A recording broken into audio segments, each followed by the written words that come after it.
கார்த்திகைக்கு சாமியெல்லாம் கும்பிட்றோம், எல்லாம் பண்ணுறோம். நல்லா தான் இருக்குது. விளக்கெல்லாம் ஏற்றுறோம். உடனே மைண்டுக்குள்ளே ஜிகி ஜிகி எழுதிட்டுருக்கு. மேலே வாட வெடிக்கிற சத்தம் கேட்குறது. சூப்பராக இருக்குது. ஆனால் எல்லாம் முடிச்சுட்டு படுக்க போகிறதுக்கு முன்னாடி திரும்பவும் அந்த விளக்கெல்லாம் எடுத்து அடுக்கி அதுக்குள்ளே அப்படியே எனர்ஜியெல்லாம் புஷ்ஷுன்னு போயிடுது. இப்போ இதெல்லாம் எடுத்து எல்லா விளக்கையும் எடுக்கணும். இந்த காற்றுல வேறு இது அணுதெடுத்து போயிடுது. 10 தடவை பற்ற வைக்கணும். எல்லாம் எவன்டா கண்டுபிடிச்சாலும் இருக்குது.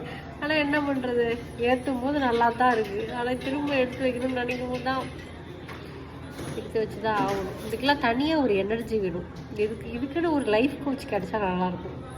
இதெல்லாம் எப்படி எடுத்து வைக்கிறது, ஹாப்பியாக அப்படி எடுத்து வைக்கிறது யாராவது சொன்னால் நல்லாயிருக்கும் இல்லையே. இனிமேல் இதெல்லாம் எண்ணெய் எல்லாம் இந்த குட்டிக்காடுக்கு கீழே ஊற்றாமல் ஒரு தட்டில் எடுத்து இதை பங்குடு பண்ணி வேற வைக்கணும். இன்னொரு 3 நாளைக்கு. என்னென்ன சோதனை சொக்கா.